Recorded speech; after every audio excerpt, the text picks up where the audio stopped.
Azathoth. Quand la vieillesse s'abattit sur le monde et que l'émerveillement disparut de l'esprit des hommes, quand les cités grises érigèrent dans les cieux enfumés de hautes tours sinistres et laides, à l'ombre desquelles il n'était plus possible de rêver au soleil ou aux prairies fleuries du printemps, quand la science dépouilla la terre de son manteau de beauté et que les poètes cessèrent de chanter autre chose que des fantômes déformés par leur regard brouillé et tournés seulement vers l'intérieur, quand donc toutes ces choses furent arrivées et que les désirs enfantins s'effacèrent à tout jamais des mémoires, il se trouva un homme pour effectuer un voyage hors de cette existence et partir dans l'espace, à la recherche de nos anciens rêves. On sait peu de choses du nom et de l'endroit où vécut cet homme. On sait cependant qu'il était de naissance obscure. Il habitait une cité aux murs élevés où régnait en permanence un stérile crépuscule et dans laquelle il travaillait chaque jour dans l'ombre et le vacarme.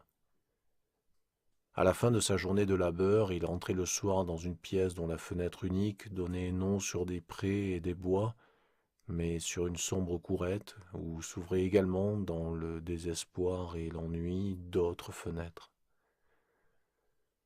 De sa chambre, le panorama n'offrait au regard que des murs et d'autres fenêtres, et il fallait se pencher pour apercevoir dans le ciel les petites étoiles.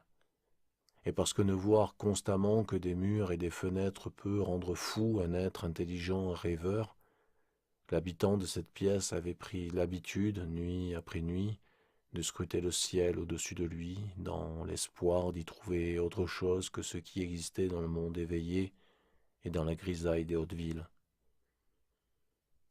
Au bout de quelques années, il appelait les étoiles par leur nom, et les suivait en imagination lorsqu'elles disparaissaient comme à regret de sa vue. Puis il parvint à découvrir des choses mystérieuses en fixant le ciel. Enfin, une nuit, un pont fut jeté au-dessus du gouffre profond qui séparait ces deux univers. Les cieux, chargés de rêves, vinrent se mêler à l'air confiné de la pièce et enveloppèrent l'homme dans leur fabuleuse fantasmagorie. Les violentes lueurs violettes de minuit, toutes scintillantes de leur poussière d'or, entrèrent alors dans la chambre. Puis il y eut des tornades de sable et de feu sorties d'espaces infinis, lourdes de parfums venus de l'au-delà. Des océans opiacés s'y déversèrent, éclairés par des soleils qu'aucun regard n'avait jamais contemplés, et portant dans leurs vagues des nymphes aquatiques et d'étranges dauphins venus des profondeurs insondables. L'infini tourbillonna silencieusement autour du rêveur et l'emporta sans même effleurer son corps penché à la fenêtre. Et pendant des jours ignorés du calendrier des hommes, les vagues et les courants des sphères lointaines le portèrent doucement au royaume des rêves vers lesquels tout son être aspirait, les rêves que les hommes avaient perdus. Enfin, après qu'il se fut écoulé de nombreux cycles, ils l'abandonnèrent avec tendresse, endormi sur le vert rivage d'un lever de soleil, un vert rivage au parfum de lotus et parsemé de camélias rouges.